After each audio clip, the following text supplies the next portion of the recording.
Nah, bagaimana jalan berlubang itu supaya tidak ada? Nah, kita nanti ada, kalau memang saya diberi kesempatan, saya sudah punya konsepnya. Jadi nanti ada tim terpadu yang setiap hari itu berkeliling di Kota Palembang ini, yang namanya pompa hisap.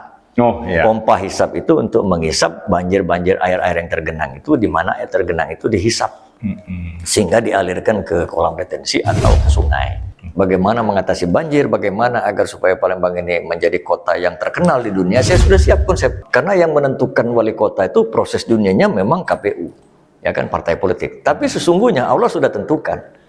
Di alam aras sana sudah ditentukan oleh Allah siapa wali kota Palembang.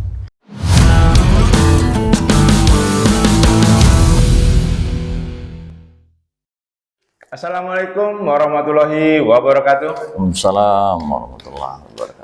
Salam sejahtera untuk kita semua.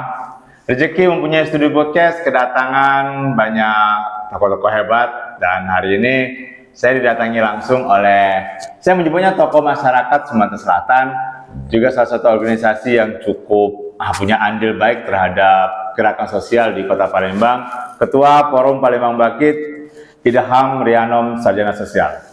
Assalamualaikum Kando. Waalaikumsalam warahmatullahi wabarakatuh. Alhamdulillah. Kayaknya lagi sibuk-sibuknya untuk memberikan kontribusi pemikiran. Nah, ini yang memang sulit saya itu memang sejak dulu ya, sejak dulu, apalagi pada saat 2015 itu Pak Jokowi datang, pada saat beliau baru berkuasa. Pada saat itu kabut asap itu tebal sekali di Sumatera Selatan ini. Nah, pada saat beliau datang ke Palembang, beliau memberikan statement, jangan banyak bertanya kepada saya, tapi berikan saya masukan.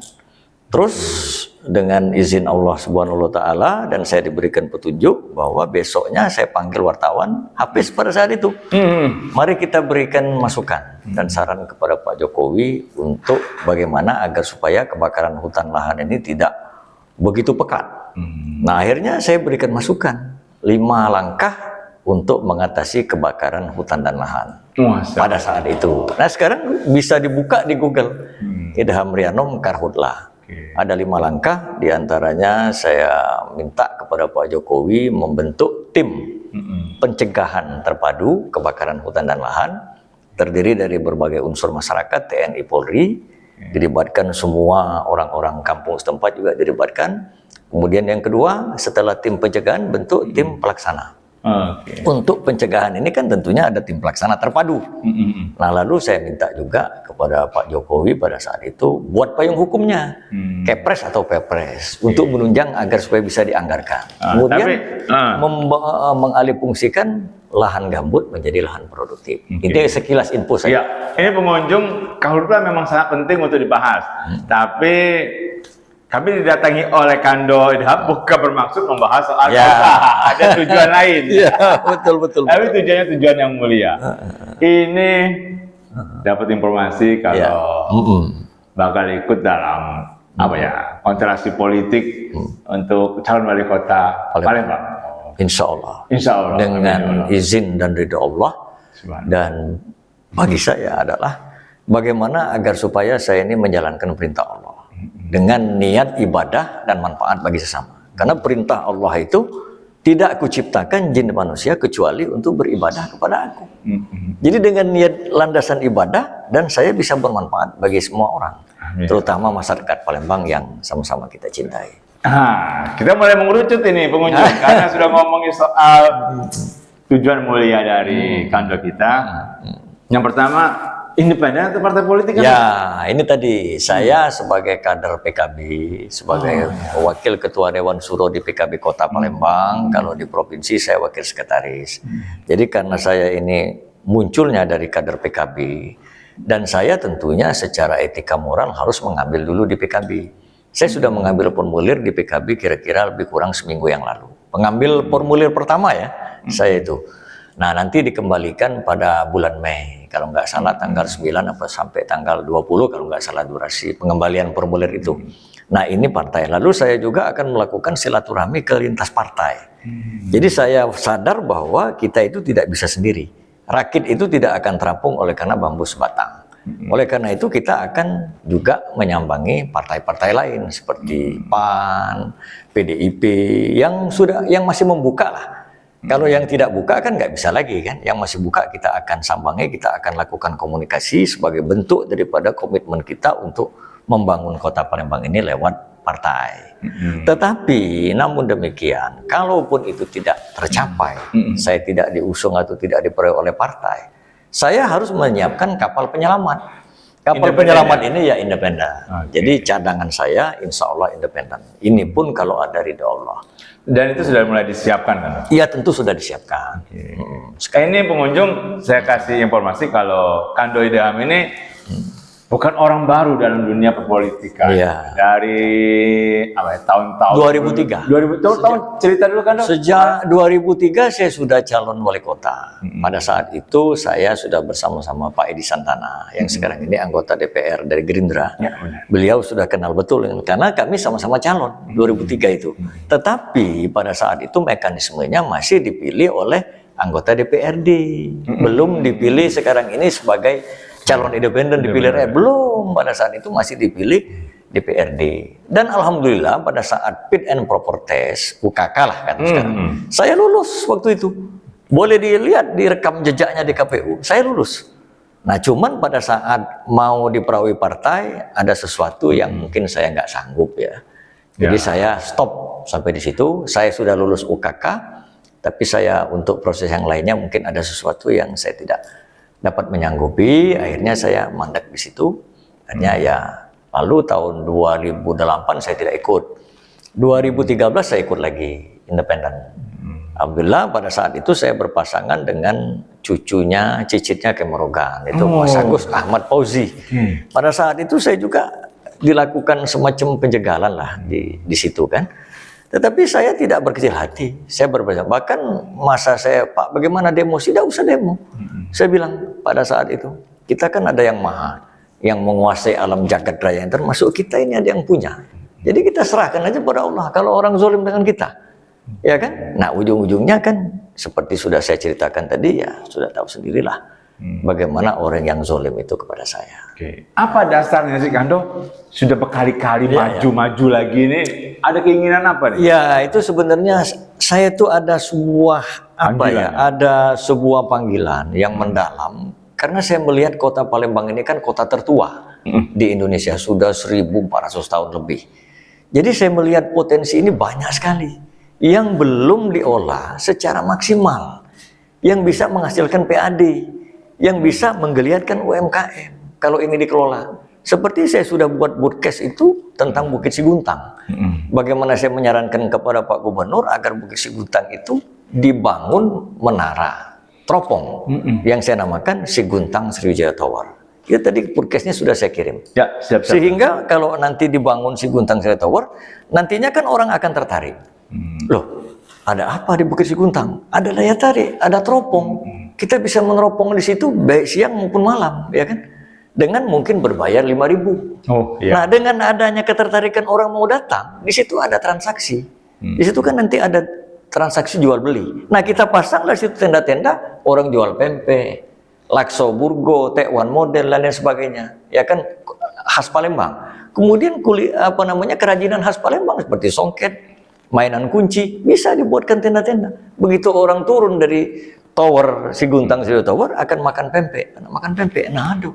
Nah beli oleh-oleh. Jadi cukup ke Bukit Siguntang, one stop shopping, wisata alam ada di situ, wisata kuliner ada di situ, wisata budaya ada di situ. Semua bergeliat. Jadi satu wilayah, satu tempat. Semuanya bisa. Iya, di situ nanti UMKM orang yang jual model mie itu bisa kita berikan kesempatan, termasuk juga pempek sepeda. Bisa kita gelarkan di situ kan untuk membantu rakyat kecil.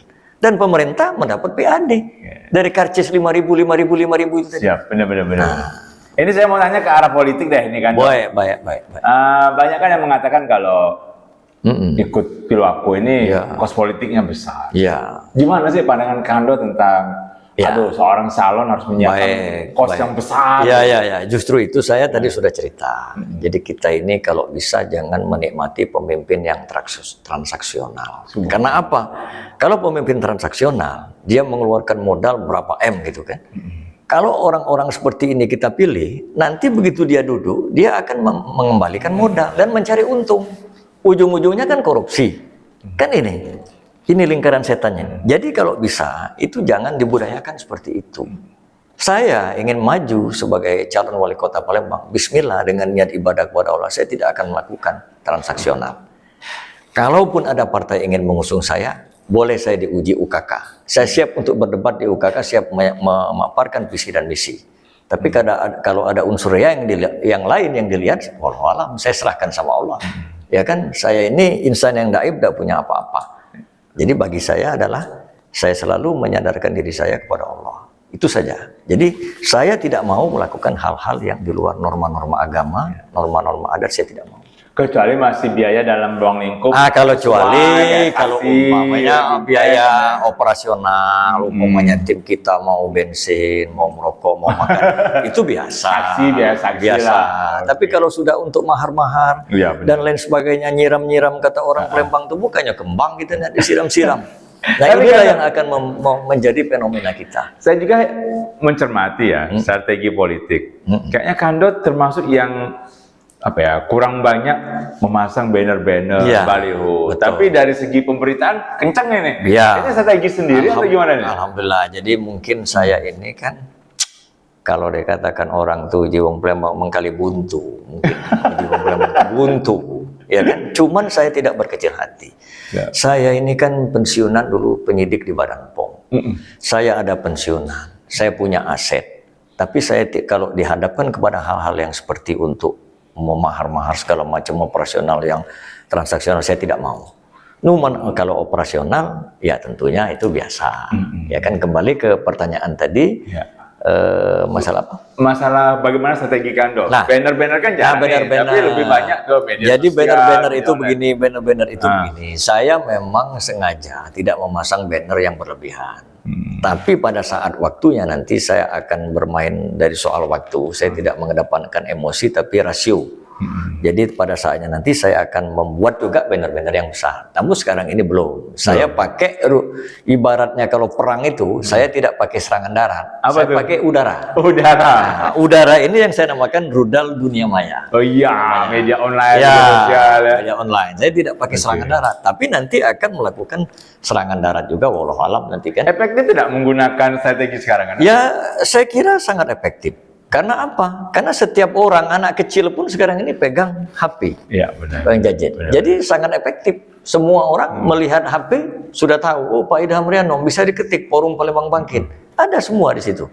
Nah, kalau dulu kan beda. Kita baca koran.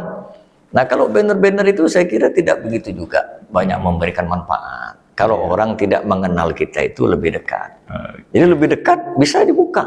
Siapa saya itu sebetulnya, ya kan? Apakah pemimpin transaksional atau betul-betul ingin membangun Palembang dengan niat ibadah. Semoga dengan podcast ini juga masyarakat lebih mengenal Kando lah. Nanti kita sebarkan ke beberapa. Amin. Semoga mereka juga tahu niat mulia dari Kando Idham. Amin. Saya lanjut ke pertanyaan ini, Kando. Kando kan pasti harus mempunyai pasangan. Ya, untuk maju. Sudah pastilah. Ada belum? Sudah ada. Alhamdulillah sudah ada 3 yang nominasi. Tapi ada seorang profesor, ada notaris, ada pengusaha, tapi ini belum kita putuskan. Jadi belum bisa disebutkan namanya? Belum bisa diputuskan, karena ini menurut saya ini rahasia.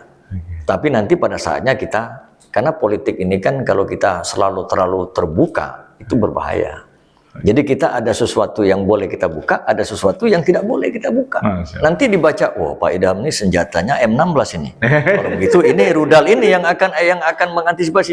Jadi semua senjata kita jangan kita buka. Biar aja nanti strategi lah.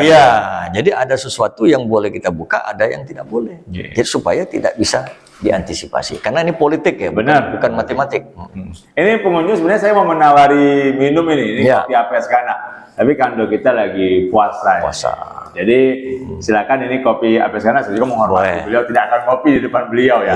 Tapi nanti kami akan ngopi bareng setelah berbuka puasa lah. Ya, tentunya memang yang paling nikmat puasa itu pada saat kita melihat orang makan dan minum. Allah. Ya, itu jadi bukan saya berlebihan, saya banyak sekali godaan puasa ini. Tapi alhamdulillah kita tidak bisa main-main dengan Allah ini. Dengan manusia pun kita tidak boleh main-main, apalagi Allah. Jadi kita harus, kalau kita sudah ibadah itu fokus full tanpa reserve. Jadi ibadah itu bukan karena mau jadi pejabat, bukan mau jadi pengusaha. Ibadah itu satu, lillahi ta'ala. Allah. Habis. Terima kasih nasihatnya Kando. Saya mau langsung nanya ke, walaupun ditutupi, saya mau dengar lah sekilas ya, bagaimana pandangan Kando kita terhadap 3 persoalan. Ya. Jalan, macet, sampah, dan banjir untuk Kota Palembang. Baik, saya mulai dari jalan. Boleh. Saya ingat zaman Edi Santana yang sangat melegenda dan popularitasnya luar biasa, itu kan. Itu pada saat itu agak minim jalan berlubang. Ya. Nah, saya belajar bagaimana agar kota metropolitan yang sudah menuju kota internasional ini, tapi tentunya tidak boleh ada jalan yang berlubang. Nah, bagaimana jalan berlubang itu supaya tidak ada? Nah, kita nanti ada, kalau memang saya diberi kesempatan, saya sudah punya konsepnya. Jadi nanti ada tim terpadu yang setiap hari itu berkeliling di Kota Palembang ini. Melihat jalan itu dari PU, melihat taman dari Dinas Kebersihan dan Keindahan Kota, melihat lampu jalan dari Dinas Penerangan Lampu Jalan. Jadi tim ini nanti duduk di mobil, itu namanya tim monitoring terpadu pembangunan Kota Palembang. Ini keliling. Setelah keliling, dia akan melaporkan kepada tim pelaksana terpadu pembangunan Kota Palembang. Nah, jadi yang jalan tadi berlubang di Pasar 16 umpamanya, jalan berlubang, laporan langsung. Besok, lusa harus ditindaklanjuti. Jalan berlubang itu minimal tidak boleh kita menunggu, oh ini jalan negara, oh ini anggaran pusat, oh ini jalan provinsi. Tidak boleh. Saling lempar. Ya selama ini kan saling lempar. Oh ini bukan bagian saya. Tidak boleh begitu. Harus ada upaya yang berani dari seorang wali kota Palembang, harus berani membuat terobosan, tempel dulu itu jalan. Bagaimana kita belikan semen umpamanya saja? Loh, Palembang ini kan ibu kota. Pabrik semen batu raja ada di sini. Kantornya ada di Palembang. Bisa aja telepon Pak Wali, tolong dulu semen. 1000 sak atau 100 sak. Nanti akan kita bayar. Ditempelkanlah ke jalan-jalan itu. Nah, saya akan melakukan itu nantinya. Banjir. Banjir sekarang. Lalu banjir. Banjir ini tentunya seorang wali kota tidak boleh kalau hujan deras itu tidur di rumah. Dia harus keluar. Di mana titik-titik banjir yang tergenang air di Kota Palembang, dia harus tahu. Tidak boleh menerima laporan ABS asal Bapak senang. Dia harus tahu di mana. Setelah dia tahu di mana titik-titik banjir, dia lakukan rapat. Di mana banjir kemarin itu? Di mana? Saya minta laporan. Begitu dia ngomong, kita sudah punya data. Nah, ini cara membina anak buah. Agar supaya kita tahu dulu persoalan bagaimana umpamanya banjir itu. Kalau zaman di Santana dulu kan ada yang namanya pompa hisap. Oh, iya. Pompa hisap itu untuk menghisap banjir-banjir air-air yang tergenang itu, di mana air tergenang itu dihisap sehingga dialirkan ke kolam retensi atau ke sungai. Nah, ini kami lihat kayaknya apakah masih berfungsi atau tidak, walau bisawab. Nah, lalu yang kedua tentunya normalisasi drainase, kolam retensi, kemudian kolam retensi dan saluran-saluran air agar supaya tidak tersumbat oleh sampah-sampah. Nah, ini juga sangat penting. Kemudian budaya masyarakat harus budaya hidup bersih. Tidak boleh membuang sampah umpamanya ke sungai, membuang sampah ke gorong-gorong sehingga akan menyumbat air itu. Dan banyak sekali nanti kalau saya kupas semua nanti bisa disadur orang ini. Saya kan masih ada saingan ini soalnya. Strategi ya Kando ya. Kalau dibongkar semua nanti di ATM orang. Nanti tiru dan modifikasi. Iya. Tapi Kando, kita kan tahu kalau banyak putra terbaik yang maju di calon wali kota ini. Ada Kando salah satunya yang mulir, ada yang dengung-dengungkan Kando Ratu Dewa, terus ada juga banyak lah. Ya. Bagaimana Kando memandang sosok-sosok yang itu? Ya, itu semua itu saudara kita. Kita jangan takut bersaing. Jadi kita sudah tidak usah takut dengan si A, dengan si B, dengan si C. Marilah kita bersaing dengan sehat. Karena apa? Karena yang menentukan wali kota itu proses dunianya memang KPU. Ya kan, partai politik. Tapi sesungguhnya Allah sudah tentukan. Di alam aras sana sudah ditentukan oleh Allah siapa wali kota Palembang. Itu sudah. Jadi tidak usah kita takut dan ragu dengan musuh atau saingan kita. Justru kita ajak berteman. Insya Allah dalam waktu dekat saya akan membentuk forum silaturahmi balon bakal calon wali kota Palembang dan wakil wali kota Palembang. Sebagaimana saya lakukan pada saat tahun 2013 yang lalu. Saya bentuk, saya himpun Jadi walaupun kita bersaing, tapi kita bersilaturahmi. Aduh, perlu itu kan, Dok. Itu pasti akan membuat apa ya, kedamaian. Iya, kesejukan, kedamaian langsung sinergi. Jangan sampai lo gontok-gontokan. Oh, enggak boleh. Apalagi kita negara Pancasila ini kan, yang kita selalu bergotong royong, kekeluargaan. Nah, ini harus kita budayakan. Jadi, tapi ini udah serius bener mau nyalon jadi wali kota? Ya.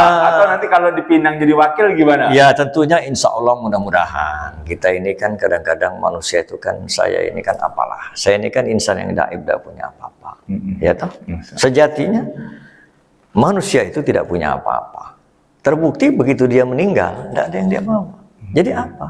Nggak ada. Kecuali yang ditanya Allah itu amal ibadah kita. Jadi oleh karena itu saya sekarang ini mungkin karena ada beberapa permintaan dari person-person pribadi maupun komunitas, termasuk juga para wartawan ingin saya itu maju lagi. Saya bilang bismillah. Saya mungkin nanti kalau umpamanya ada gerakan dari Allah, ya saya akan maju. Nah, inilah proses daripada langkah-langkah yang dipandu oleh Allah ini. Akhirnya saya datang ke podcast ini. Saya ngambil formulir di PKB. Endingnya seperti apa? Kita tidak tahu. Hanya Allah yang tahu. Masya Allah. Nah, ini tidak terasa udah 20 menit lebih gitu ngobrol. Ini kan, Dok, pertanyaan-pertanyaan terakhir saya ini.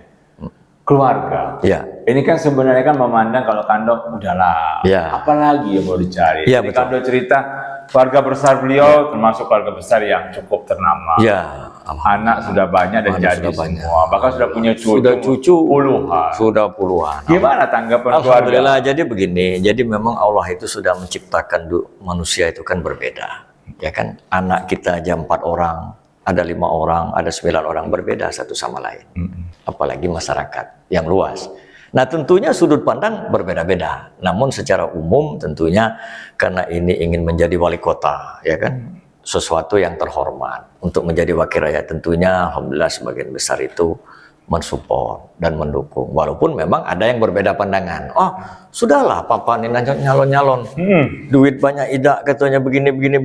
Nah, ini kan begini umpamanya. Kan boleh saja namanya demokrasi. Kan boleh saja.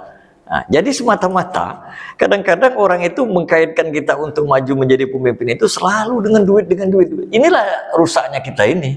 Padahal sebetulnya duit itu akan mengiringi kita.